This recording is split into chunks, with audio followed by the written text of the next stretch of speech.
Um, Ladies and gentlemen, good afternoon to our speaker for today, Abd Rahman. Yes, good afternoon to you, Mr. Laura. Good afternoon. To everyone here who has joined us, welcome. We apologize for the delay today because of some technical issue. I'm Lawrence Kong. It is my pleasure to be a moderator for the session today. First, allow me to briefly introduce to you the intent of the webinar today. This webinar is a part of webinar series focusing on Malaysia global competitiveness ranking in how we as a country manage the totality of our competencies to increase growth. The global competitiveness ranking is evaluated and reported every year by international organizations. One of the organizations is IMD. IMD is a private business education school in Switzerland, short for International Institute for Management Development. It is not a university, but it publishes this performance in their World Competitiveness Yearbook every year since 1989. The yearbook benchmarks the performance of 63 countries based on 255 criteria measuring different dimensions of competitiveness. It uses two types of data to compare countries.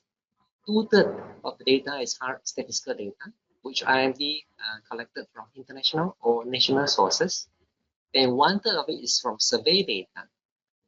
They collected from the different representatives from the industries. In the recent World Competitiveness Yearbook 2020, Malaysia's competitiveness ranking has dropped 5 positions since last year to 27 this year. So imagine this, ranked 27 of 63 countries. This is the lowest Malaysia has had in the past 5 years. There are 4 categories of competitiveness factors these countries are being compared by IMD. They are economic performance, government efficiency, business efficiency, and infrastructure.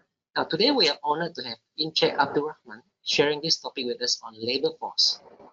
Labor force is one of the criteria in a sub-factor called labor market within the factor of business efficiency. Now, labor force criterion measures our availability of skills in the labor market in Malaysia. If it's getting too low, it could affect our long-term economic growth. Now, Abd Rahman will be sharing with us the high points and methods of our labor force ranking. He will then advise on improvements to help Malaysia increase competitiveness. Now, let me first introduce our speaker. Abd Rahman Yahya is a management consultant and trainer. He provides training and consultancy in financial, human resources, and technical aspects of administration. Abd Rahman has nearly 40 years of experience as an engineer and senior leadership role. Amongst his many accomplishments over the years, let me mention his recent ones. They include a development of new compensation structure for SMEs in Selangor. He also spearheaded initiatives in performance appraisal, management development program, job design, and competencies framework.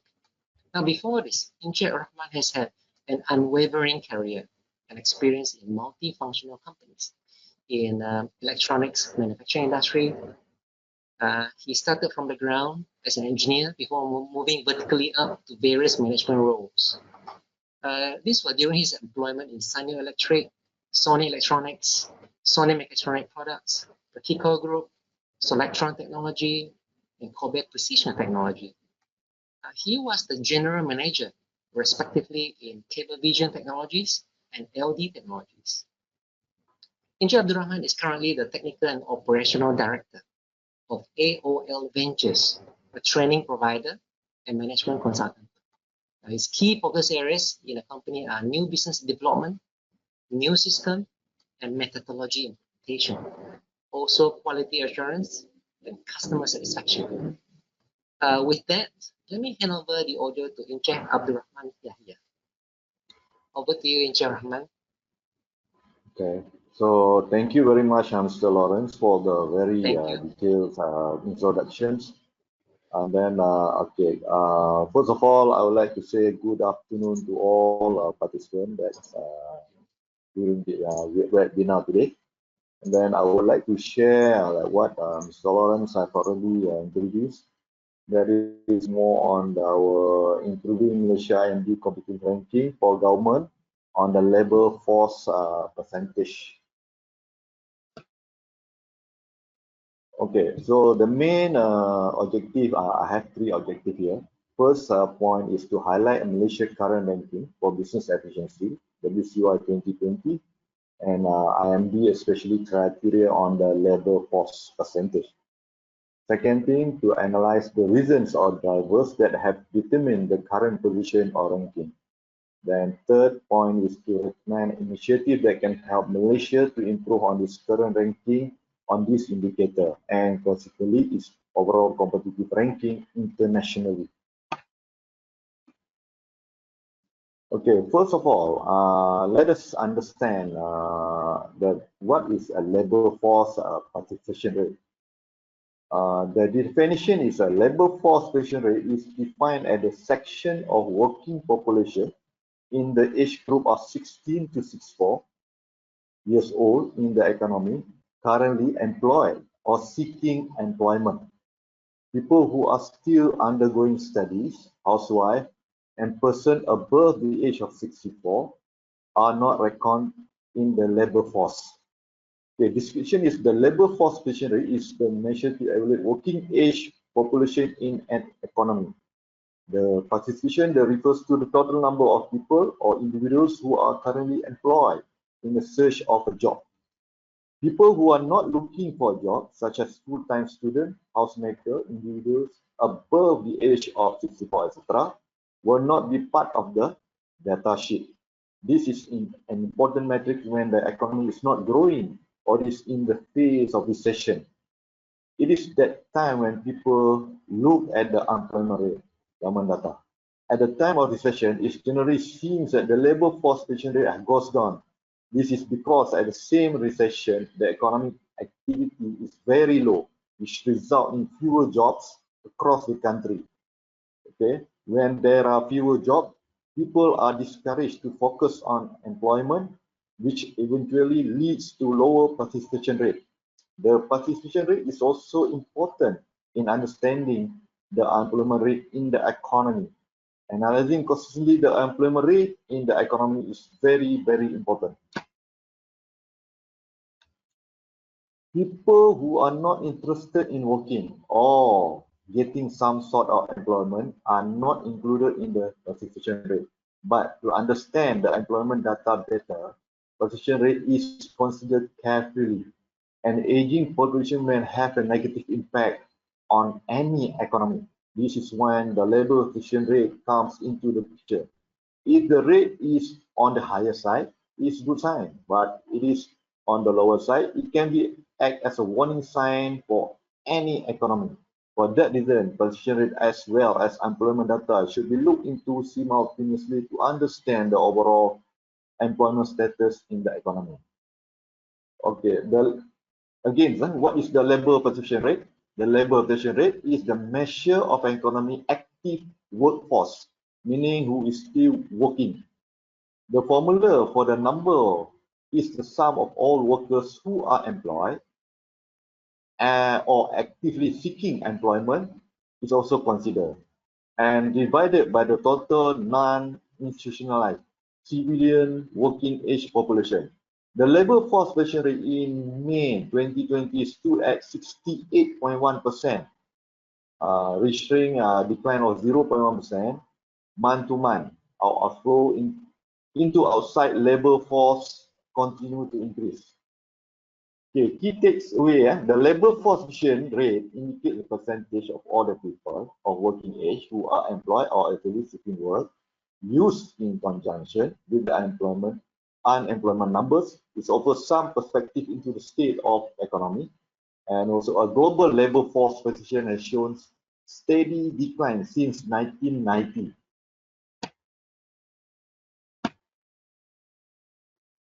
Okay, more we have to understand the labor force participation rate. The labor force participation rate is an important metric to use when analyzing employment and also unemployment data. And the data mostly are taken by Gosham because it measures the number of people who are actively job hunting as well as those who are currently employed. It omits institutionalized people, such as ones in prison, nursing home, or mental hospital. And numbers of members of the military too. It includes the other people who working age 16 or older, and compares the proportion of those who are working or seeking work outside the home to those who aren't working or seeking work outside the home. The participation rate, because it is an account of people who have given up looking for jobs. This may make the labor force participation rate a somewhat more reliable figure than the unemployment rate, which is often criticized by the undercounting through joblessness. Yes, as it fails to take into account those who have unwillingly dropped out of the workforce.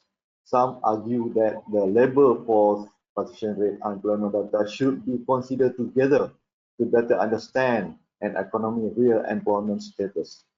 The trend in the participation rate, as noted, the monthly figures on the labor participation rate have stayed at 68.1%. That is in May, again, 2020. Over the long term, however, the participation rate has changed based on economic, social, and demographic trends. Year on year, the May 2020 labor force recorded an increase 71,700 persons. The labor force participation rate, which is in decline of 0.1%, point month on month as outflows into the outside labor force continue to increase. Okay, as the outside labor force in May 2020, the segment increased by 0.6%, recording inflows of 47,000 persons as again April 2020. This brought the total number to 7.39 million persons or people. The largest share of 43.4% was outside labor force due to housework, family responsibilities, with the number of category increasing by 1% from April 2020. This was followed by the share of 39.1% who was schooling.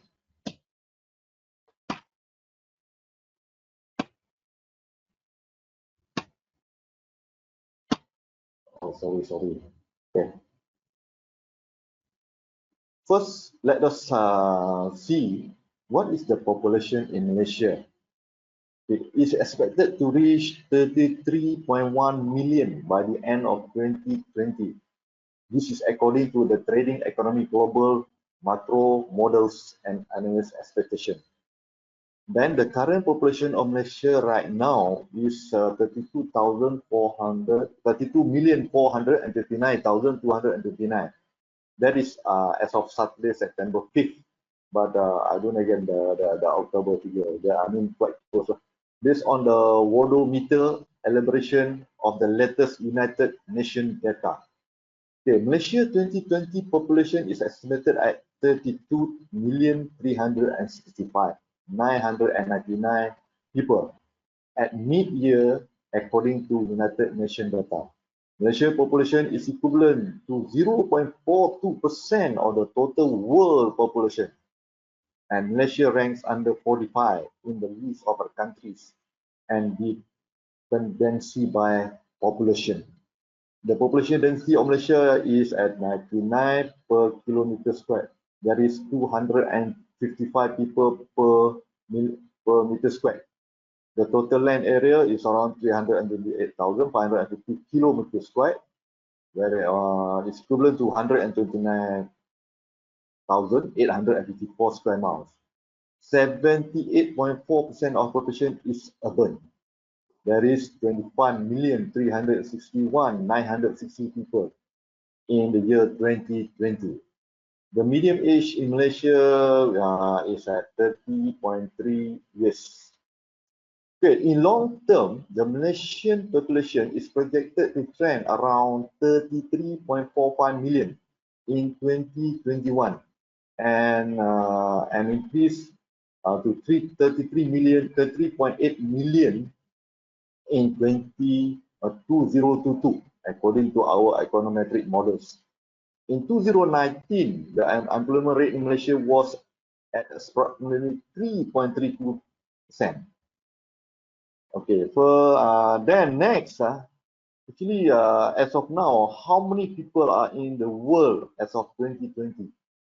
Okay, the current world population is approximately around 7.8 billion as of September 2020, according to the most recent United Nations estimate elaborated by Worldometer. The term world population refers to human population, the total number of humans currently living of the world. A bit slow, sorry. Okay, indicator. Contract of service. This is a part-time, also applies to full-time workers, total labor force. Current contract classified your hourly basic rate, hourly gross rate, and then number of working hours per week, and number of working days per month. Then we have also agreement between employer and then employee. So all this, and then the next is all these figures are taken from the Department of Statistics Malaysia official portal. Okay, and then the total population of Malaysia by gender in 2020. Male is 16.2 million and female is at 17.5 million. There is more female than male. So it was released on 29th of July 2011.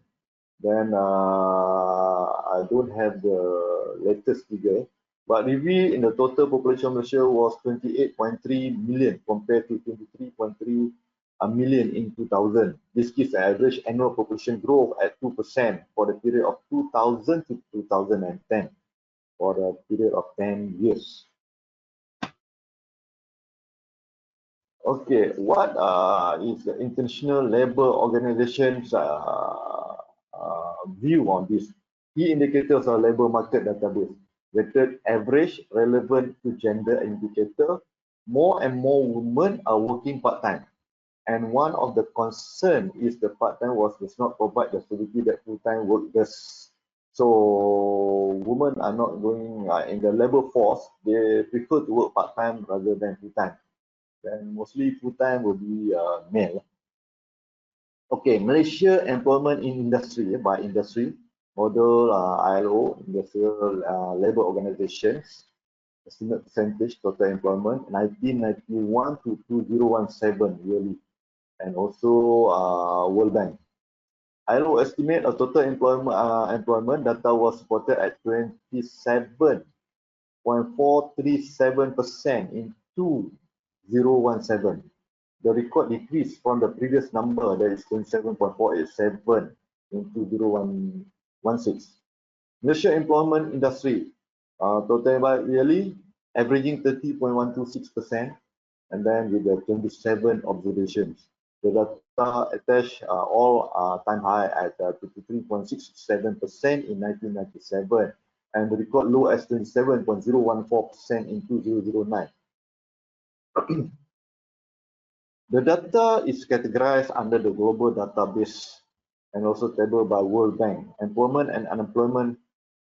Employment is defined person working age, possible goods, service, pay, or profit, whether at work during the reference period or do not work due to temporary absence from job or to working time arrangement. The industry sector consists of mining and quarrying, manufacturing, construction, and public utilities. Public utilities are electricity, gas, and water. In accordance with Division 2-1 ISC 2 or category FRSC 3 on the category BFIC 4 International Labour Organization, Eurostat data. So data received in September 2018, data average data up to 2016 are estimated while data 2017 are projection. Okay, let us understand something from this web. Penjana grab opportunities to boost skill. That's what the Bernama reported. June 10, 2020, Penjana MBM Youth Unemployment Skill Training. Malaysian Youth Council President said that it's not capable of helping to reduce unemployment rate in the country. Of the skill programs by providing a new skill that meet the demand of the job market industry. The state of the nation, Penjana, restarting the economy And also in June 15, 2020, it's estimated that Malaysia unemployment rate has increased to 5.5%. So meaning just because of COVID and also pandemic issues, 5.1% in April, or 860,000 workers from 3.9% in March. This can be seen through initiatives such as extension of wage subsidy to stimulate the local economy by boosting consumption. The Bujana plan also offers a tax incentive. June 16, 20, again, in an effort to curb the spread of the pandemic, the Malaysian Prime Minister, Tan Sri Muhyiddin Yassin, or the pertinent initiative announced under Perdana, which are intended to support, will be provided to the SMEs at the subsidized interest or at 3.5%. It produce more job sectors by boosting employment in the country. Government has also introduced 40 initiatives worth RM 35 billion under the scheme. June 5, 2020, the plan features 40 initiatives worth 35 billion to boost sustainable activity and tackle the rising rate of unemployment to ensure the job. So this is what the Penjana have done so far. So Malaysian labour market on right track to recovery, said the chief. June 14, 20, Petaling Jaya Malaysia is on the right track to make the labour, the implementation various government initiatives as well as activity and economy to create employment dropped further by 0.4% to 64.8, which is earlier 68, right? The RM 35 billion short-term economic recovery Perdana covered PM Sambil short-term recovery plan to boost economy. June 5th, 2020, the government also has come up with the Penjana, Plan Jana Economy, to empower people, prepare business and stimulate. So Tan Sri Muhyiddin also unveiled 35 billion package to regenerate. June 1920, the depiction related exists in Malaysia labour market programs, short and long-term coverage to reach to almost 40% of the labour force, to lowering the OPR and also BNM boosted liquidity in the Penjana short-term economic recovery plan, which initiative will be vital to facilitate workers' access. Okay, overview. The Malaysian labour market labour force sharing information for person aged between 15 and older boost economy through the various policies initiative, post-independent and the growth. And then you have June 5, 2020, Foreign Commission has announced the economic package worth 35 billion again, the National Economic Reform encompasses 40 initiatives. The initiative aimed to reduce the impact of employment boost.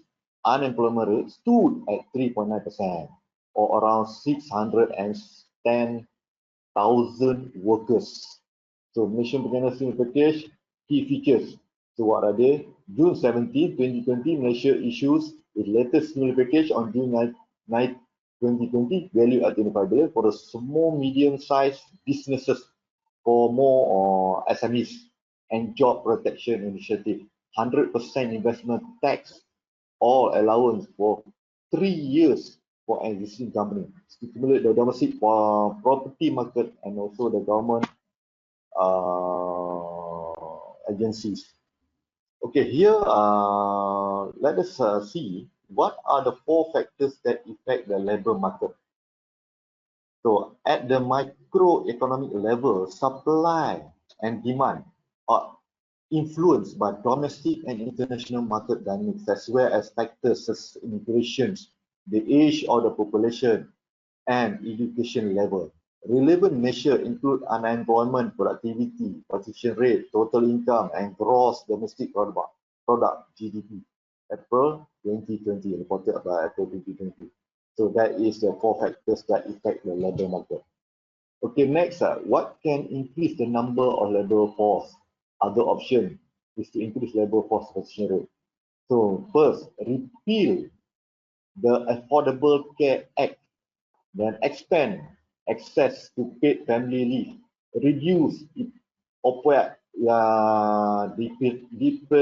dependency, reform the criminal justice system, and also improve workforce training. Reported on the December 7, 2017. The next is, what are the 4 major market forces?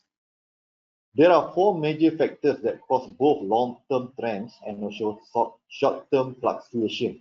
These factors are government, international transaction, preparation and expectation, and supply, and also demand. Okay, next is what are the 6 factors that affect the supply? So we're talking about supply and demand. So there are the 6 factors that affect the supply. There are price of the given commodity, price of other goods, price of factors of production inputs, state of technology, government policy, taxation policy, goals, objective of the organization or the firms or the industry itself. So why is the labor force is so important? It's an important labor market measure because it represents a relative amount of labor resources available for the production of goods and services. The labor force division rate for men 25 to 54 years continue is long-term declining. That is from the Labor Force Division Bureau of Labor Statistics, Goshen. How is labor force calculated? Defining the labor force. Okay, unemployment is an important issue addressed in the study of microeconomics. The labor force is defined simply as the people who are willing and able to work. Labor force also is equal to number of unemployed plus employed. So while studying employment, another important figure determined to the labor force coefficient. What are the trends in demand? So this is more telling about the trend is a chain of development towards something new or different. This is a growing trend, a trend towards part-time employment to set the trend to be something become acceptable and feasible, and then a lot of other people copy. So level 4 right now, pandemic issues. So the trending now is more on the part-time employment, whereby that also includes all the food panda and the Grab foods or this type of part-time employment. Okay, what are the 2 labor markets? By definition, the word labor market refers to the theory that the American economy or labor market is separated into 2 categories: primary sector and also secondary sector. That's what the American has categorized it. Okay, for years, the dual labor market has centered around discrimination, poverty, and public welfare. So, but in Malaysia, we don't have that issue much on discrimination because we are multinational and then we don't see any issue on that. Okay, what 2 factors affect the demand for labor? Factors that can shift the demand curve for labor include a change in the quantity demanded of the product. So when there is a demand on the product, then the labor force also increase, and there is more demand, the labor force automatically will reduce. That the labor is a charge of production process that use more or less labor, and a change in government policy that affects the quantity of labor that can be to hire at a given wage. What are the factors that affect the supply? Supply will be determined by factors such as prices, the number of suppliers, the state of technology, and also government subsidies, weather condition, and the quality of workers to produce the good is also considered. So what are the 7 factors that cause a change in supply? Based on the advertisement, the 7 factors which affect the changes of supply are as follows: natural condition, technical progress, change in factor prices, transport improvement, calamities and monopolies, fiscal policy, the industry's policy or the government's policy. Okay, next is what 2 factors affect the demand for labor. Factors that can shift the demand curve. This is again Sorry, it was repeated. What is the size of labor force? Okay, that is also, I think I will explain. I just skip this. What cause an increase of supply? The key supply per shift, change in conversion cost, effective cost, and entire cost, a shift to right or left. The cost is higher or lower quantity to be supplied at the given price. Okay, what are the four basics of the demand? Okay, the four basic laws of supply and demand are: demand increases and supply remain unchanged. When it leads to higher equilibrium, price and higher quantity, if demand decreases and supply remains unchanged, then it leads to a lower equilibrium price and lower quantity. That reported at 16 August 2012. What causes a decrease in demand? Conversely, demand can decrease and cause a shift to the left of the demand curve for the number of reasons, including a fall in income, assuming good in a normal good, a fall in the price of a substitute, and the rise of the price of the complement. Why do economists say labor is a derived demand? When economists say that the demand for labor is a derived demand, they mean that it is related to a demand for the product or such labor is producing. An increase in the price of one will increase the demand for the others. What happens when demand increases and supply remains the same? The demand decreases, the supply remains unchanged. When it leads to a lower equilibrium, price and lower quantity, the supply increases and the demand remains unchanged. Then it leads to a lower equilibrium again, price and higher quantity. Okay, what happens when demand increases? We talk about decreases. Now we talk about increases. Demand increases, price increases, quantity also increases. Demand decreases, price decreases. Quantity decreases, supply increases, price decreases, quantity increases. So a bit tricky here. Supply decreases, price decreases, quantity decreases. So we have to this the increase in demand increase supply. The increase in demand is equal to increase in supply. That is known. If the increase in both demand and supply is exactly equal, then occurs a proportionate shift in the demand and supply curve. Consequently, the equilibrium price remains the same. However, the equilibrium quantity rises. What is good example of supply and demand? Okay, the theory defines that effect the relation between the availability of the particular product and the desire or demand for the product has on its price. Generally, low demand and high demand increase price and vice versa. The fact example of supply and demand action include PayPal. Okay. That was the finding on the 2019 September.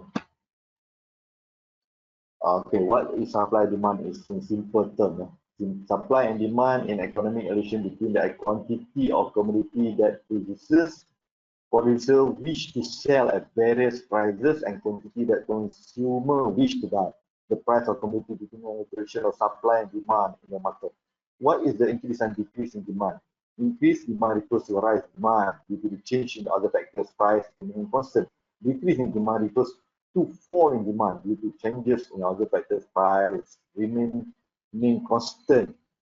Okay, what are 5 changes in demand that cause an increase or decrease? There are 5 significant factors that cause a shift in demand: curve, income trends, and taste, price of related goods, expectation, as well as the size and composition of the population. So again, population also plays an important role. So what happens to demand when prices increase?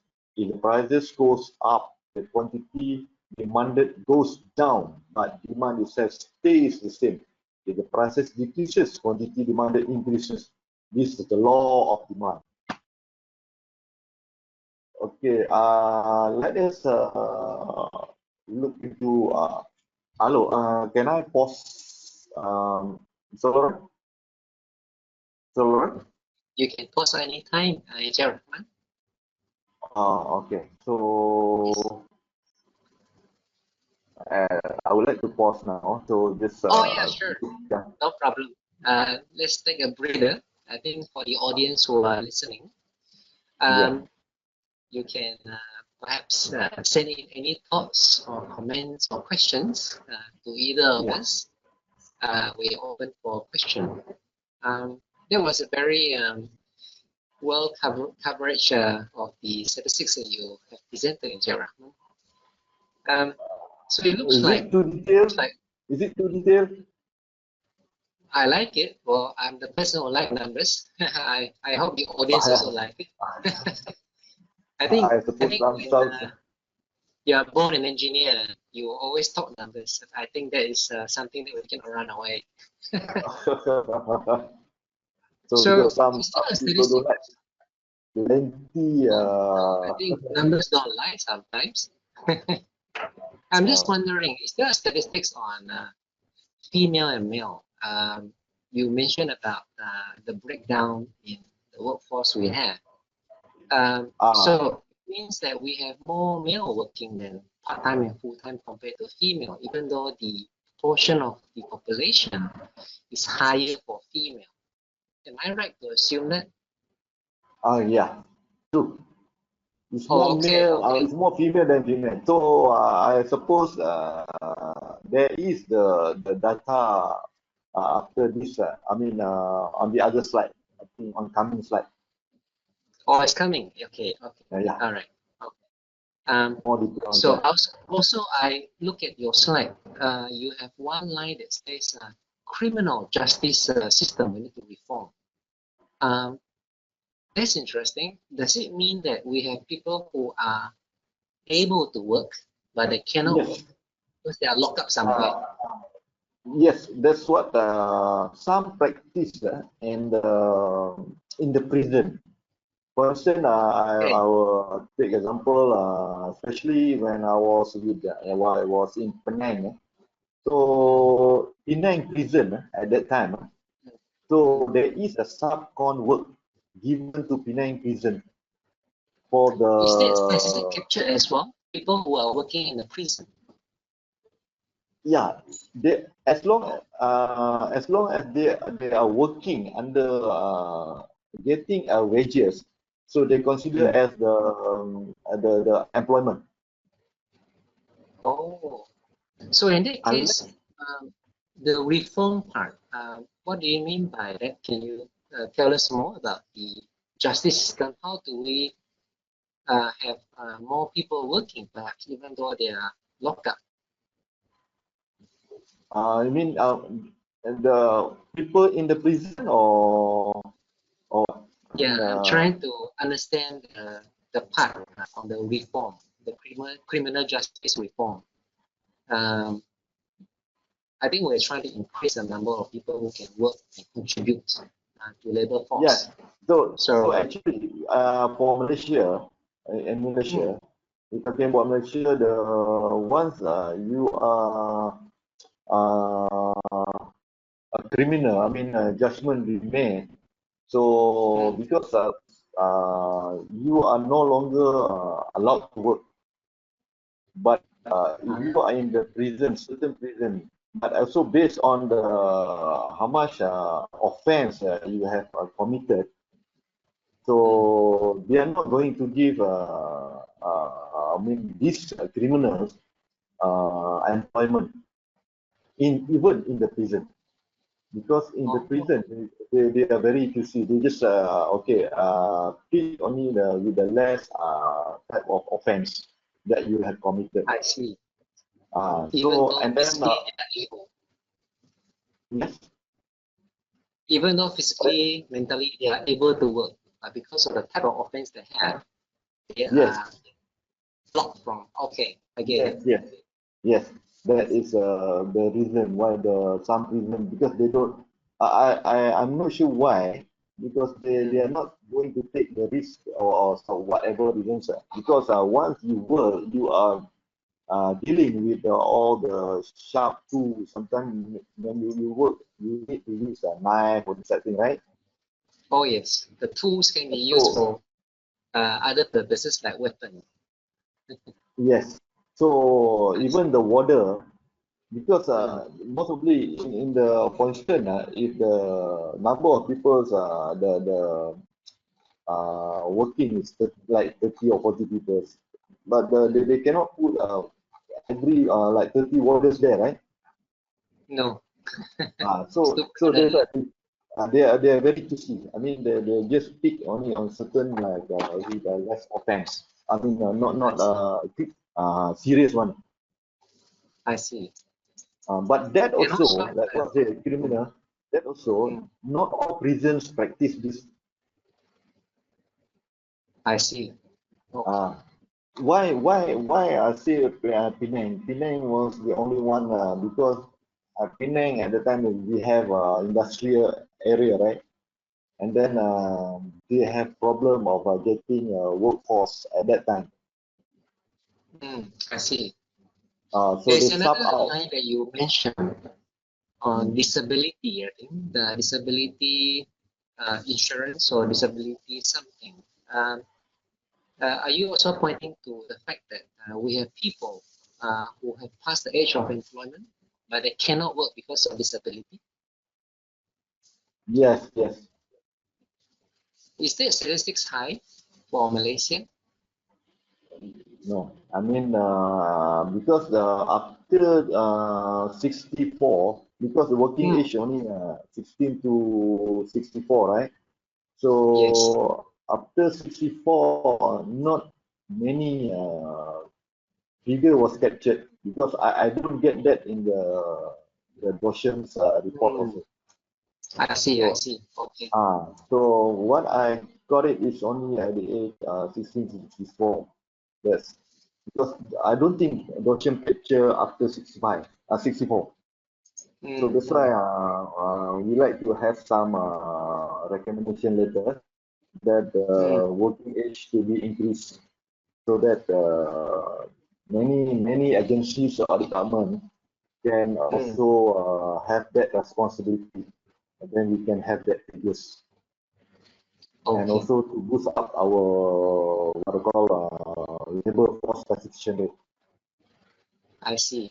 Okay. Okay. I think the employment age up to 64. Um, the trend that I see right now is that even in Singapore, for example, they're trying to Increase. push the Mm. retirement age further and further down the road. So perhaps for countries like that, they probably would have more people working than what is captured between 16 and 64. So if we are going to follow that trend, perhaps certain numbers are not captured in Ah, this category. Mm. yes. So Okay. as of now, I don't think Goshen has captured that. Yes. Mm. If they All right. have captured that, then the what they call a percentage of labor percentage should have I think would be rather more. I believe so. I believe so. Yes. Um, Yeah? I don't have any questions. Would you like to continue? Because I don't see any questions coming Okay, in okay. yet. Yeah, so I believe Okay. people are okay. Probably they are clear with what has been presented. Okay. Okay, this I would like to share from In Contact. That is the Indiana what we call School of Business. The findings. Okay, higher labor costs, meaning higher wage rates and employee benefits, make worker better off, but they can reduce companies' profit, the number of jobs, and the hours of each person work. Overtime pay, hiring subsidies, the minimum wages, the payroll taxes are just a few of the policy that affect labor costs. This is mainly from for US, right? Okay, labor force dynamics. What influences the size of the labor force? The unemployment rate is readily understood in society and is often the focus of interest for the media, citizenry, and politicians. Despite the relative popularity of the statistic, its composition is much less known. Arriving at the unemployment rate is simple, since it is calculated as the number of unemployed individuals divided by the number of persons in the labor force, with both the numerator and denominator being dynamic with respect to time. That variation of dynamic of the labor force is the focus of this article. Our analysis examines potential influence on the labor force to better understanding the motivation behind individual movement within the labor force by forming a model explain labor force growth and also the contraction. This builds upon the previous work of explaining instability in the labor force participation. Okay, so there are few factors or drivers that factors influencing the labor force. First, we are talking about the population itself. So its expected population increases result in labor force increase. Both the strength of the influence and the magnitude are strong. A 1% increase in state population result is 0.74% increase the labor force size. That's what the US finding. Okay, next is the second thing is the income. As state incomes grows, it attracts labor force entrance, hoping to take advantage. However, state costs of living shown to have no influence on labor force size and is not statistically significant. Okay, third driver that affect the labor cost is educational attainment. A more educated society has a larger labor force. Then the next, the number 4 is home ownership. A higher home ownership rate is associated with a slightly smaller labor force. This is likely due to reduced employee mobility, since a dynamic labor force would also be mobile. Home ownership likely reduce this mobility and thus negatively impact labor force size. However, ownership has many benefits for society, but this is one of the negative trade-off. Okay, last, state-specific influences. The state binaries are generally positive and indicate a statewide influence regarding labor force size. Without further data, teasing out state-specific causes are problematic. The purpose of binary is simple and recognize this is a potential influences and control of them. Okay, conclusion. The conclusion is for this report. This analysis examine various influences on the size of labor force over the 9-year period. As expected, after controlling for yearly and statewide factors, the labor force is shown to be closely tied to state population size and economic output. Higher level of population, economic population induce higher labor force size. Personal income levels and education entertainment are shown to possibly influence on the labor force size too, while cost of living within the state is shown to have no impact. Finally, home ownership is shown to reduce labor force size as it likely alters workers' mobility patterns. Okay, these like to share on the competitiveness ranking for the international. So here we are seeing like Singapore is #1 rank for 2 consecutive years. Okay, and then followed by Denmark, third New Zealand, then fourth is Netherlands. Okay, then the America, when they are so what they call advanced, now they have dropped from #3 to #10. Okay, next I would like to share and then the measurement process of data information source. So more on the understanding of the data. Labor force percentage. So labor force in Malaysia as of February 2020. So labor force participation rate, unemployment rate is at 3.3%, but the labor force participation rate is at 68.7%, and total labor force in 2019, so a bit smaller, the one is blue color, 15.4 million, but in January 2020, is a slight increase of 0.4 something millions, okay, at 15.83 millions.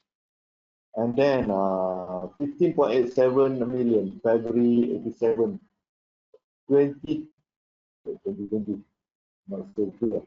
Number of labor force increased 2.1% in February 2020 as compared to February 2019, that is a 12 months period. Okay,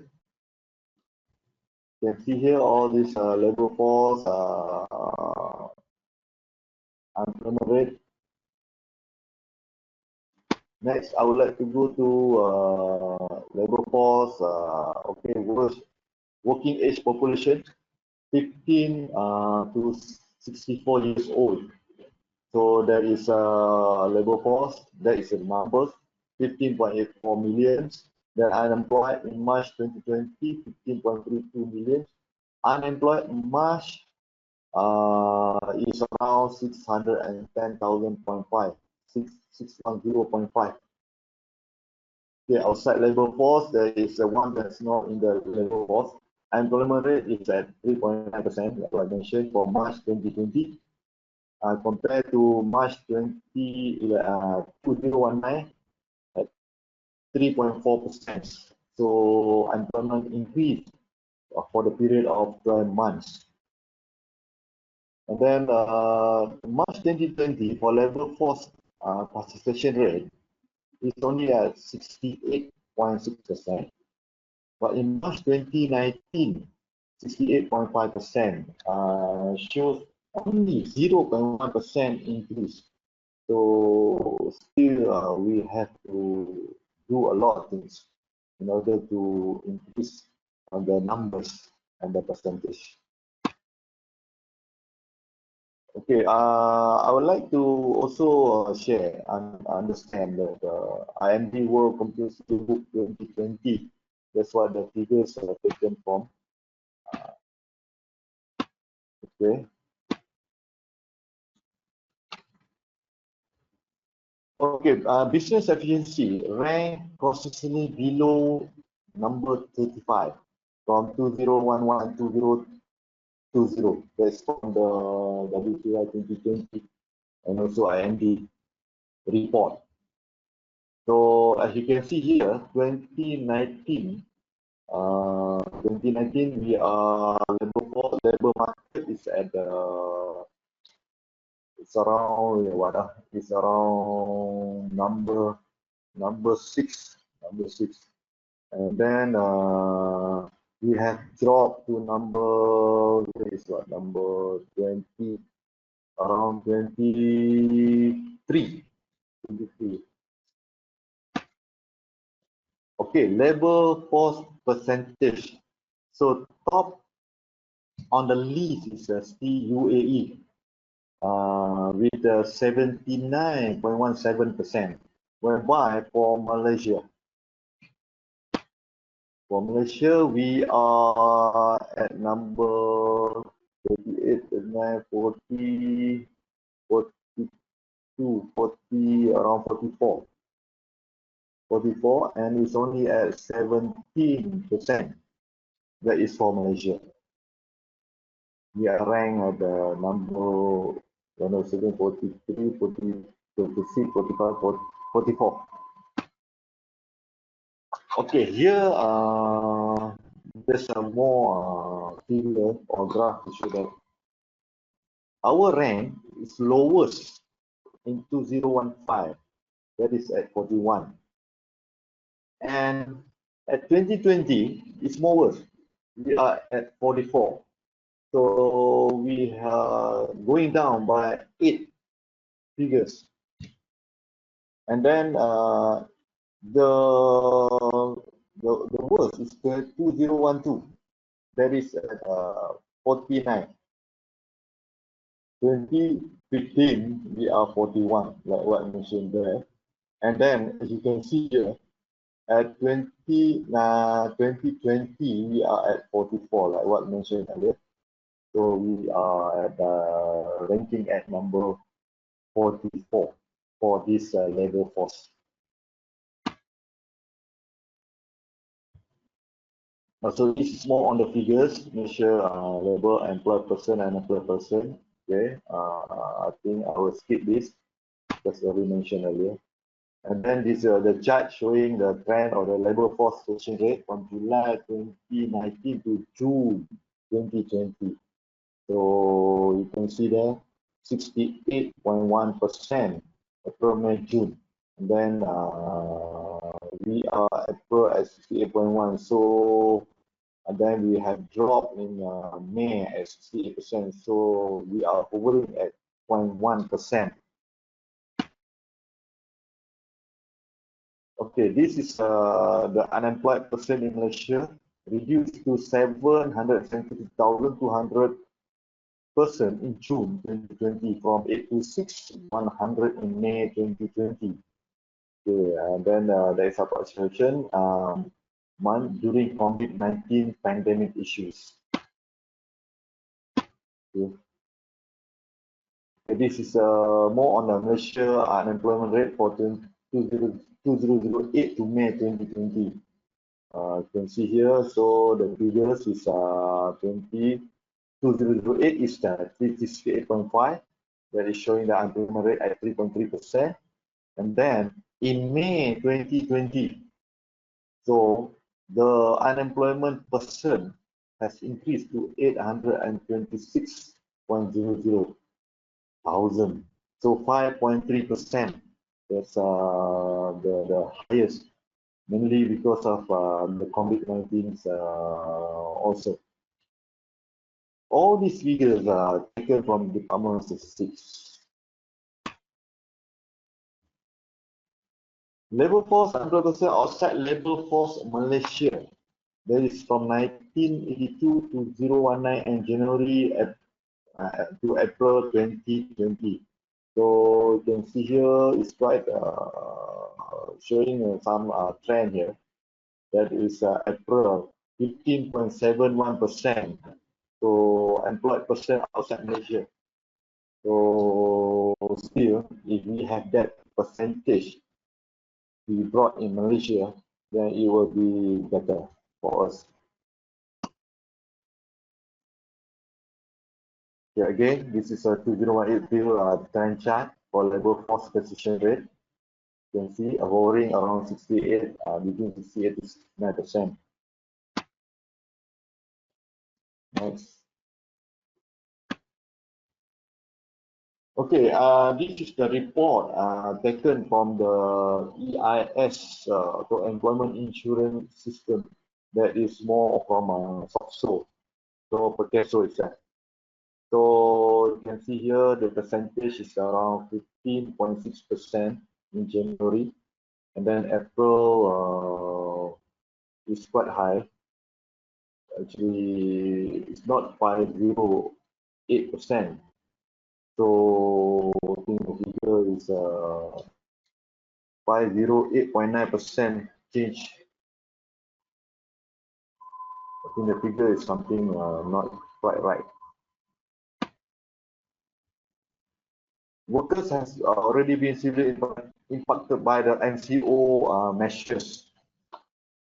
So here there are bar chart showing all the works or the jobs that is in all industries, the F&B, fisheries, accommodation, forestries, animals rearing, and until info and communications.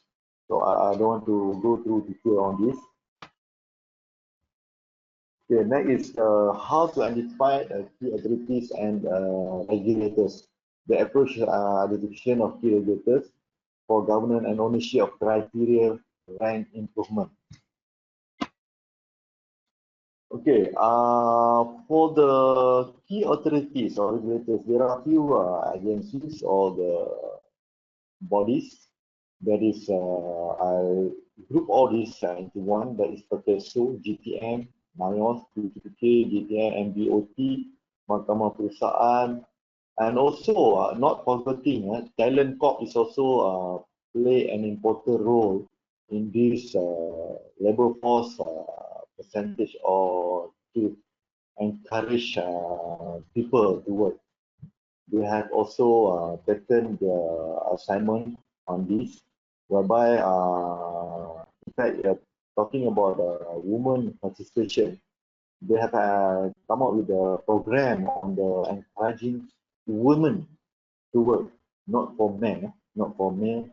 They are encouraging men. By government have given them a grant of 500 ringgit to be given if the woman were to come back to work, not rather staying at home. So that is as what already mentioned and because I stress more on the part-time employment on the woman because women like what Mr. Lauren was asking just now, women are less working compared to men. So all this mostly is in the part-time employment. Sorry. Okay, this is the Ministry of Human Resource. So in the Ministry of Government Mission that is responsible for skill development, labor educational, safety and health, trade unions and also industrial relation, industrial court, labor market, information analysis, society, social security. So this is their job or their function. And then what is the DOSHM? So there are Manpower Research and Statistics Department, MRCM, offers a wide range of official statistical data information for labor market to report, labor, chart, video graphics, and so infographics. So we can get the understanding of statistics and compare against the national industry norms in wages, employment, condition, and staff turnover. But what we have understood until today, DOSHM getting the figure based on what they call the survey figures. So what we are interested is if the DOSHM can really get the actual figures, whereby from various agencies that we have right now will be more accurate or more precise. So that will be in my recommendation. The question roles that I mentioned earlier, and then is this is the rules of that what we call PESO, Ministry of also is under Ministry of Human Resource. The Social Security organizations also were established one of the government department under the Ministry of Human Resource too to administer, implement and enforce the Employee Social Security Act 1969 and the Employee Social Security Regulation 1971. Okay, not forgetting the Mahkamah Persekutuan also plays an important role for the labor force. Here, their role is more on employment law, generally governed by Employment Act 1955 and Employment Act. So they are the judge judicial for the any issues for the between employee and the employer. The Employment Act set out certain minimum benefits that are afforded to applicable employees. For applicable employee, any clause in an employment contract that purports to offer less favorable benefits that those set up in the Employment Act shall be void and replaced with the minimum benefits in the Employment Act. What many people fail to realize that the Employment Act does not apply to all employees. So, Employment Act is only covers to direct workers. So, as for what we call white collar job, so what we call managers, engineers, and above or something, they are more on the IR. So they are not covered. They are not covered by employment law, Employment Act 1965. They're more on the IR law. Okay, I'm not going to mention about IR law here. Okay, this is what many people fail to realize. Employment does not apply employees. Employment protection. Employment Act only applies to this only to this. We call them EA employees. Employee whose monthly salary does not exceed 2,000 right now. So that is the set of the government right now for the employee. There's 2,000. Employees who are engaged in manual labor, regardless of salary. Employees engaged in the operation or maintenance of mechanically profile vehicle. Employees who supervise or oversees other employees engaged in manual labor. Employees engaged in capacity on a vessel subject to certain other conditions. EA employees. Okay, this next is to describe the key drivers which influence the selected criteria. What are the drivers? For labor force, here listed out, like what is also mentioned earlier, these are the drivers. Poverty, one, education attainment, population, supply and demand. The supply and demand was mentioned much earlier, the reliability, sharing. So poverty is mainly we talk about what less income. Okay, due to bigger family or maybe the size of the family, and also higher commitment by the family, the salary not enough, and getting less businesses. Second, society issues, very crucial. So social problem, negative attitude, and shut down to ideas or solution. That's also that's why the cause of poverty. Next is political. So political intervention, and we also have many crutches. Then closed mind, so not open-minded, it's more closed-minded. And then also on the basic need, whether they have enough or overwhelming free go lucky and no ambition.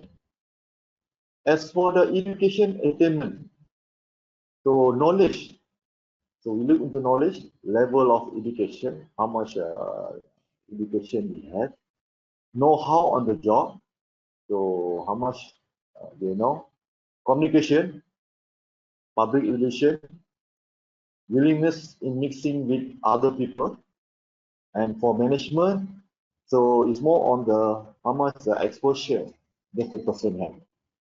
And then also whether the job is attractive or not the job. If the person is attractive, whether they can protrude themselves to the organization,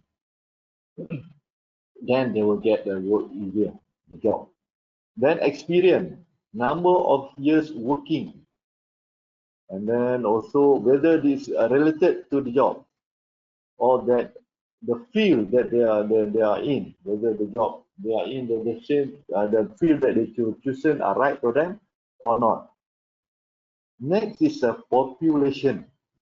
So the increase or decrease wages, working age eligibility, okay, and then we have a gender, male and female. Then age group, so we have classified as 15 to 64, and then on the health too, it's also important. As long as they are healthy, no major illness or sickness. And then as for supply and demand, the raw material, whether the raw material we get locally or we have to be imported from outside. And then the capital, whether the industry, the investor, they have a big capital or small capital. If the company is small, I don't think the effort to pay or to employ labor and giving a higher pay, then they cannot increase the size of the labor. Then on the infrastructures, whether the facilities or support by the authorities, by the government or by the area, whether they have enough or not, facilities and support, so that to encourage the industry to venture in that area. And then what about the investor? Supply and demand too also involve investor, whether they are local investor, foreign investor, or they are only a funder. That is all. It's very important on this. They got, I think, I just read out for, there are many more, but this is the more important. Okay, out of that, on the cause and effect analysis. So I'm taking poverty as the main drivers of factors to consider, because poverty that makes labor force, whether they want to work or they don't want to work. If they have enough money, I don't think they want to work. They would rather stay at home. Okay, on the poverty, I have categorized on four items with the rating of scale. That is low impact, medium impact, and also high impact. So one I consider as low impact. Two I consider as a medium impact, and three I consider a high impact. One low, two medium. Okay, for less income I consider as a medium impact. And then for high impact, social and also the basic needs is a high impact. So let us focus more on the high impacts. First, social. Social more on religious matter. So some labor, because they are too religious in the matter, because some organizations or some industries are not allowed them to wear what they call tudung or jilbab. So this will make them not willing to work at that organization or the company or industries. And then second thing, family too protective, meaning the father, mother, maybe the husband does not want the wife to work. I mean, to mix around with other people in the big community. And then third item is more on racial issues. So because like what I mentioned earlier, Malaysia we have three major races, so racial issue. So this is one of the cause. I mean, if that organization, mainly the workers or the workforce are Malay, so I don't think Chinese and Indian would like to go into that industry. And same applies to if the company organization more on the Chinese or Indian, then the Malay and other does not going. So we have to overcome all this.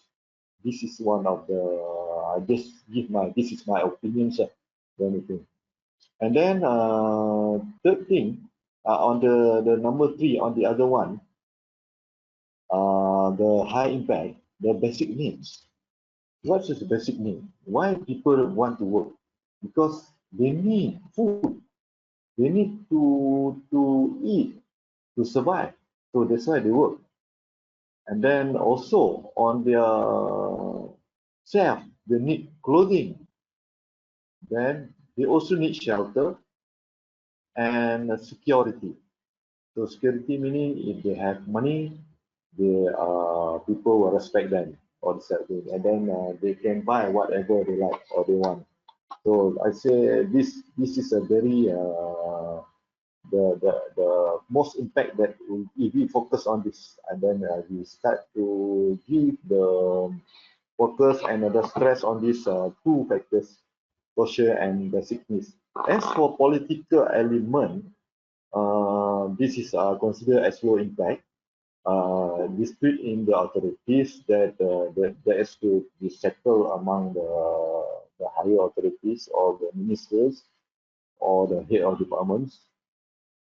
And then package not attractive, differences in state and federal. So what you can see is if federal has come up with something, then the state also have another policy that will encourage the investor to be, to come into the country or to the area, to that state. So this is a problem.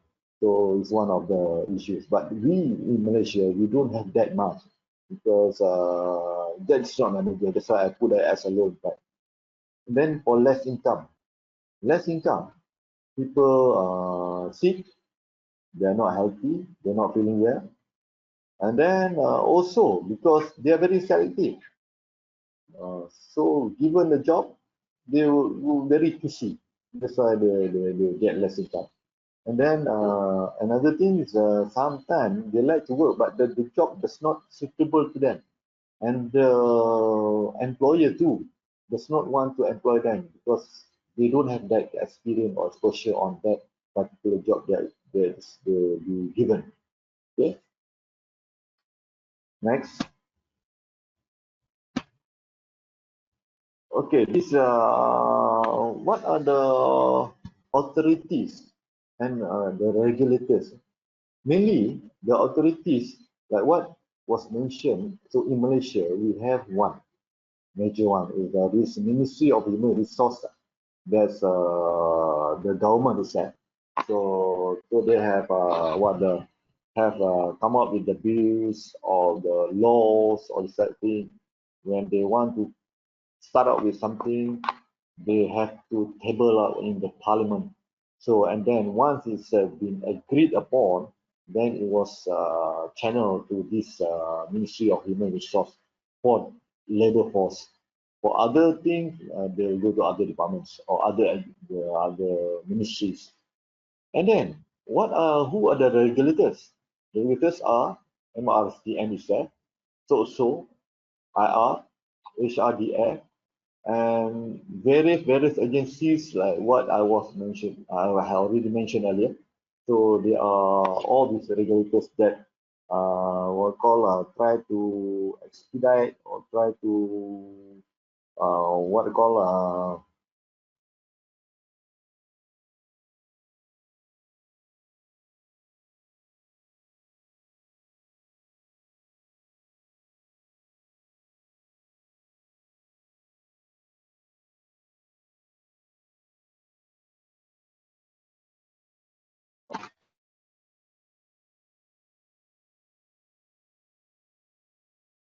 this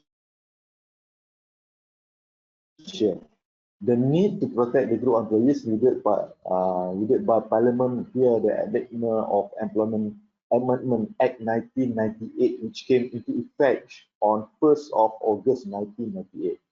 Despite it was first introduced in 1998, the Search Authority conferred on the Human Resource Minister to further regulation in respect of the part-time employees, such as their hours of work and leave entitlement. It is only until year 2010 that such regulation were made and known as employment part-time employees. So that is how they derive when they have found that there are so many part-time employees. So they had come up with that regulation only in the year 2020, 2010. Okay, and then it was enforced on the 1st of October 2010. According to Section 2, the Tier-1 Employment Act 1955, the EA, amendment via the Employment Amendment Act 2012, a part-time employee means a person who entered into the employment contract under the such person wages do not exceed 2,000 ringgit, including such person included first schedule of the Employment Act 1955. So you can go through this Employment Act schedule. You have to find all the details. The person average hour of work per week more than 30%, but not exceeding 70%. So once they're exceeding 70% of the normal hours of work per week or full-time employees, so they must be around less than 30%. Capacity in the same field where the normal hours of work full-time employees cannot be ascertained and shall be deemed to be 8 hours in one day or 48 hours in a week. So generally, some company they have considered the working hours is from Monday to Saturday half day. So, but as long as 48 hours is around, that is the under the labor law. Anything more than that, it should be given overtime. Okay, this is some of the international policy regulator. That is actually Netherlands. So I don't think I will read this. I will not share because they are number one. Just a policy because some of the recommendations also I picked from this practice of Netherlands and also UAE. So I will share this later on the later slide. This is a UAE policies, law and practice. So they are mainly more on the foreign worker. So they have given foreign workers some more very lenient what I call exemption to work in Dubai or UAE. That's why you can see that most people like to go for Dubai to work. Okay, skip this.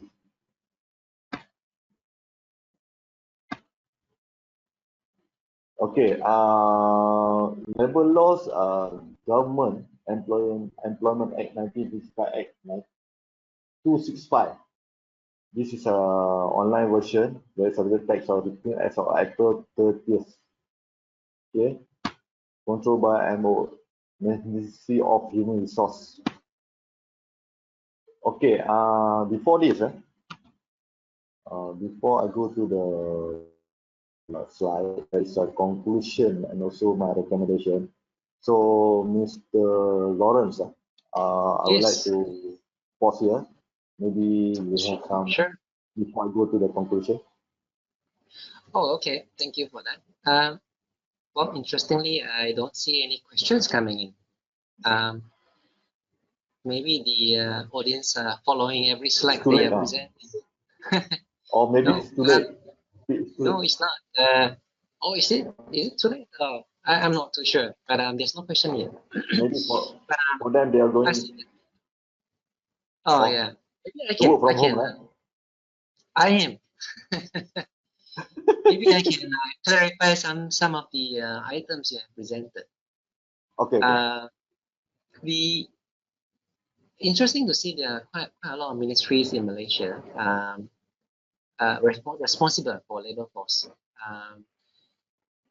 They are giving a lot of supports and aids and helps to the citizens here, as well as Yeah. non-citizens. Yeah, I heard a joke about Singapore because I saw your Singapore on the chart ranked Yes. very top for 2 years. Yeah. 2 consecutive I was years. 2 consecutive years, and I heard a joke about that because they say why Singaporeans are working until very old age, even when they're past the retirement age, they still want to work because their government make them pay for their mortgages, their loans, their leases, too long. So all their life is like they're working to pay off mortgages, and that's why Yeah. they have people working. Unlike Malaysia, our government is taking care of our people. Yeah. The Yeah. subsidy, the social welfare, the financial allowance. Compared to Singaporeans, they don't get this kind of what you call treatment like Malaysian. So maybe there's even though it's a joke, but I think I see some truth in that. What do you think? Okay. In my opinion, okay, this is what you call Malaysia. The government is very what we call very It's pampered. like a parent, like a parent taking care of the children. Yeah, yeah, they're too pampered. Oh, too pampered. Okay, in a way, people are too pampered. They don't feel the need to work. Yes, It's like a Venn diagram. because You mentioned if they need food, okay, they'll go and work. They need material yeah, items, they will work. But if they don't need to work to get those things, then labor force will be then down lah. they would rather stay at home. Yeah, why Right? would I want to work if I don't have Yes, to true, work to true, get what I true. want? Yes. That's why now we have JKM, Jabatan Kebajikan Ah, Masyarakat. So giving yes. out every month now, in fact, earlier when they start off with 200 ringgit, but now it's 200 already ringgit, right? 400 ringgit. And then for Oh, working, what they call OKU or something, they get more. okay, you. Okay. Then for the old citizens, So they are the what the call bapak tunggal lah, ibu tunggal lah, or something. Oh, ibu tunggal. Okay. So they I also think given. So why this should they be must work? grade number 3 lah, not number 2. Number two, number three, yeah. Well, it is my opinion. It depends on your personal experience. If you encounter a lot of this kind of thing, you definitely think that, oh, okay, I know a lot of people may not be working for that reason, or they, may not want to work because of that reason. So again, I think it's personal encounter, unless you have the statistics for it. Yes, And yes. also, I saw on your fishbone diagram, people are being selective, when it comes to choosing their jobs. I think it happens everywhere, not even in Malaysia. In Singapore also, in Indonesia, in China, young graduates, when they are eligible to work after the academic, they want to choose something that is comfortable in a work environment. Yes. Aircon, More suitable to under them. the sun. Yeah, even those non-graduate, they also want to work aircon, no under the sun, 5-day week, But no long hours. Yeah. but Lawrence, Yes. if you observe, but we don't have really a statistic on this. If We don't. you go by races, for Malays, Mm. male, female, Okay. they Okay. Let's would call rather, female. Okay. they would rather work in a place whereby they don't have to think. Oh, You get what I try to say? I They think don't I have know what to you mean. think They don't and have to meeting with people. process too much. They Meeting probably with are people, looking for they have something to think routine. too much. Mm. Yes, Mm. routine work. That's why you can see that mostly the one on the blue bus, what you call Okay. factory buses, all the Okay. Malays. Oh, the factory operators. I Yes, see what you you can mean. see, no? But Yes. you hardly see a Chinese female working in that industry unless that industries or the what they call the company owned by the Chinese or correct. Or the So multinational. this When they yes, paying well. multinational or this type of thing, or they would rather work in the supermarket, become a sales girl, sales representative. That will be more lively. So they are not mentally tired. Yes. So guys, I think So want to avoid physical tiredness. Female want to avoid mental tiredness. yeah, But I think you see that's right. in the distribution of the 16 to 64, there are I think 4 different generation cohorts. Whereas in the middle of the distribution, you have the millennials, those who are born like after, I don't know, 1980 some, 1990 some. And then on the one side is Generation Z, those who are born after like 1997. Gen And Y, then you Gen have X, the other distribution, Gen X and the boomers, all these make up 16 to 64. So if you look at the bulk of the cohorts, perhaps the millennials and the X are probably in the middle somewhere. So I think if we rule out Generation X, where you and I are probably in that category, we are probably more loyal comparing to millennials who like to who like to work in area where, like you said, don't have to think. So it's scary, I think about the younger generations. They are not as resilient when it comes to like using brain to think, work, compared to the older generation like us. So it's a bit scary, isn't it? And then they would rather listen to their colleagues or friends rather than to their superior or even to their parents. So that's just like what they say, the birds with the same feather flock together. If you have So friends like that, you tend to be like that. So I think the labor force is a very tricky subject to look at because there are a lot of factors like what you presented. Yes. It's not easy many, to many tackle. areas to focus. So you also talk about Ministry of Human Resource, Talent Corps, education attainment. It seems like we are not really looking at the labor force participation rates, because participation rate is already like happening. You are looking into the prerequisite to labor force. You are looking into the employability, not probably the employment, but the Employment, employability yes. line. I think you're looking at something before that. You know how our generation is getting new knowledge, accumulating experience, so they can increase marketability, they can become more relevant, so they become more employable.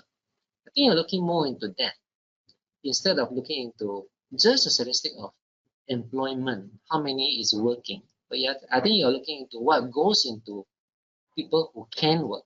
What are the factors that driving people to work. be able to be employed? To be able to be employed, the employability. Yeah, I think you are focusing more on that. Right? So it's tricky. So how do you think we should motivate people to join the labor force? Okay. Instead of coming from top down on the ministry to revise on the policy reform, how about on the ground? How do we motivate the people? So in my opinion, the what we should do right now. So we have to educate them when they are still in the college or in the school. So before they graduate, because this is very very important. Because by doing this, once they are out, we can do much because they have a free will. So during that, we should have some sort of syllabus or this other thing, and then what the certain college or universities. Hold on. Yes. Tak beritahu, tapi dah daftar kemarin, dah masuk. Oh, betul lah. Okay, sorry. Okay.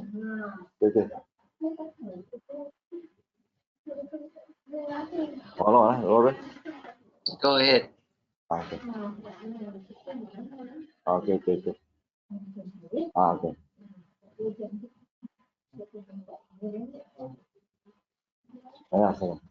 Sorry, Lawrence. It's okay. That's what happened. No, because okay, I'm using the public library. Oh, I see. Oh, okay. I thought you're home. Okay. No, because I cannot do webinar at my place because of the internet issue. I see. Okay. So I've done come to away from Singapore Petani to Seberang Perai, one of the library here. Oh, I see. I know where it is. But unfortunately, we scheduled to start at 3 o'clock, right? Oh yeah. It's okay. We are actually coming to the end of it. I think you probably may want to proceed to finish presenting the slides. I'll try to go to the conclusion last slide. Okay. All right. Okay. Thank you. Okay, so continue back to my sharing. So last slide, this is the last slide, conclusion and the recommendation.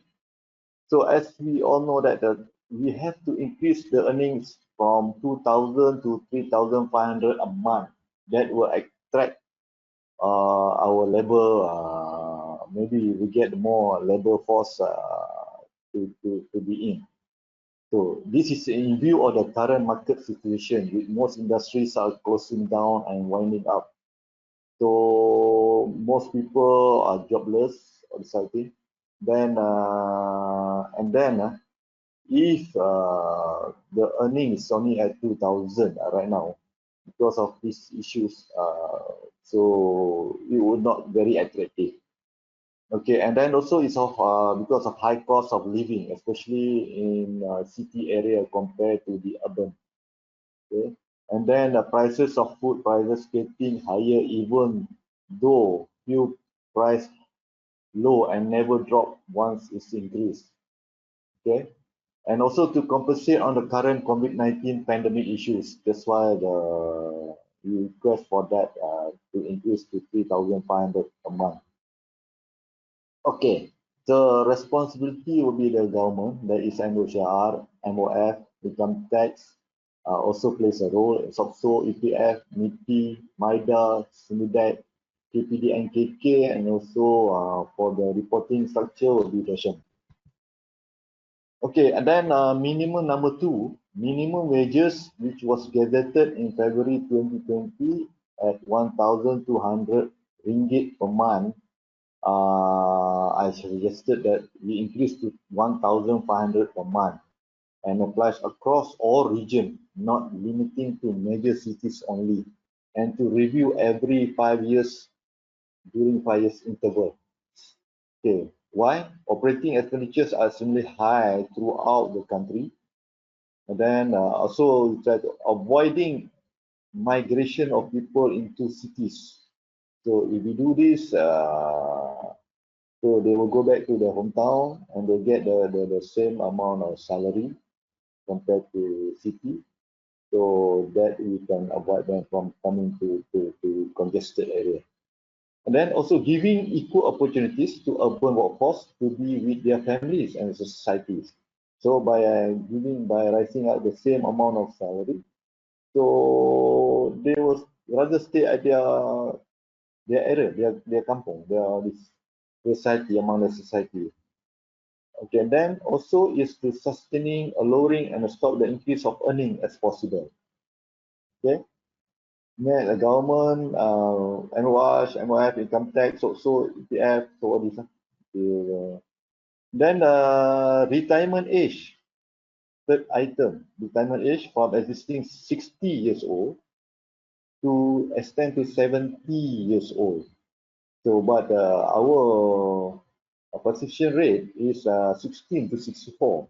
So it's more like if by doing this, we have a bigger span of another 6 years from 64 to 70 years old. So it will increase the participation rate. And then sustaining a skill and expertise and speeding out the learning curve period for newly staff. So if we have this, we increase the age, so the newcomers or the new employed staff, so we can learn from this what we call the seniors. So if we extend this years of working age.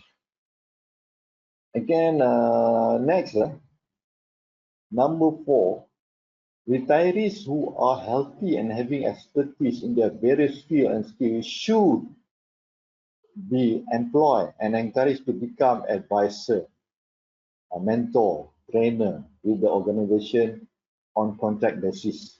So, for instance, if the company or agency or the organization, they can employ and become all this role for their organization, so that they don't have to really engage outside trainers or mentor. Okay. And also open up consultant company. So at the age of thing, maybe government also will have some provide some benefits for these people to come up with a consultant company and engage with relevant agencies or company, and then employ on contract basis depending on the health factors. Okay. Next, number 5, enforce more nurseries and kindergarten to be provided by companies by the premises for their employees who needs to place for their kids. This is enable more women housewives to participate as labor force. Okay, solving family issues on sending the children to nursery and kindergarten, outside nursery or kindergarten, because there are so many problems. Do not need to employ maid, since some more problem in getting and maintaining the maid right now.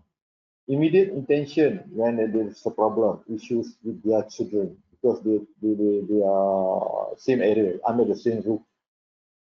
Okay. Number 6, provide more incentive to any investor to start up the business in rural area with more improved infrastructure. That is to encourage more people to start working, attract more investors to start up businesses, minimize worries, issues to parent of their son or daughters that is unemployed. Investor and workers don't need to worry on the transport. Okay. 7, currently Goshen going survey on all data taken for labor force, suggesting Goshen to capture more precise data and not just on the survey. Goshen should liaise with JPM, SSM, and Comtech, SPR, SSM, APR, SOSO, MOI, MPC, HRDF, Custom, NCMC, Immigration, and Custom, okay, to get more exact data, because they have all these actual figures other than survey figures. And then last point is I encourage high caliber national to execute the company business remotely. It is a work system in which an employee performs his duty side that are different from the employer offices. So this model I took from UAE, one of the successful stories that they have shared. Okay, so with that, I think that's all for my presentation. So Lauren. Yes, thank you. Thank you for the presentation on the last suggestions on what we should do. I think those are very relevant from the top-down perspective. I think from the ground itself, I see that from your statistics that you compared, the Malaysia population has citizen and non-citizen, and the labor force includes both, correct? Yeah. Yeah. So I think I also hear voices from people who are citizens. They sometimes complain that the foreigners come to get our job away. We have to compete with the foreigners because they come here and earn a living.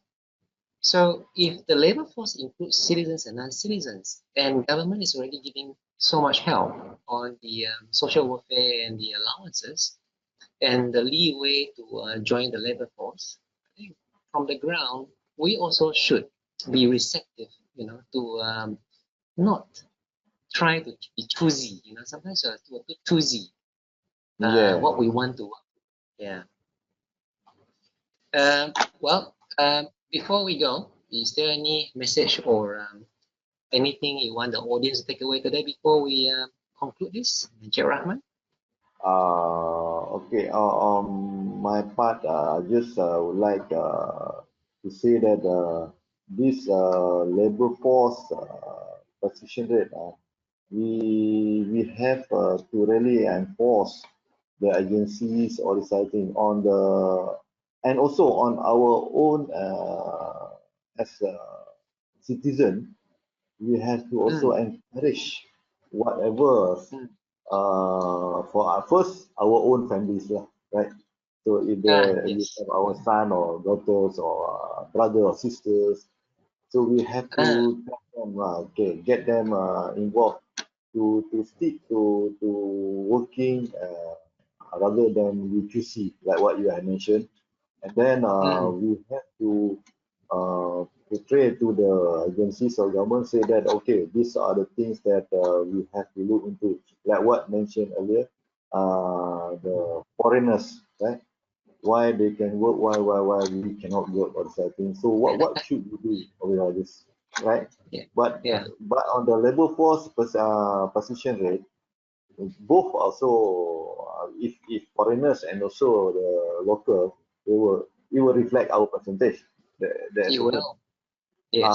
So right now, just to have our own people, our own citizens.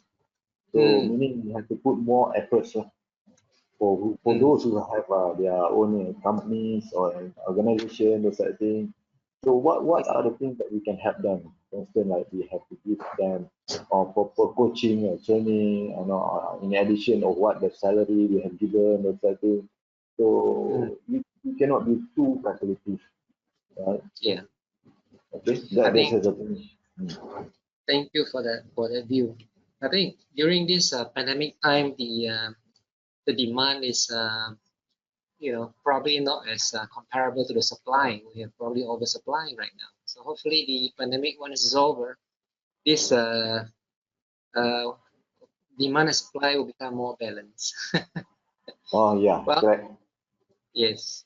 Thank you, Abd Rahman. More Okay, thank you very interesting. much, Mr. Lauren, and And to Adha or other audience, if there thank is. you.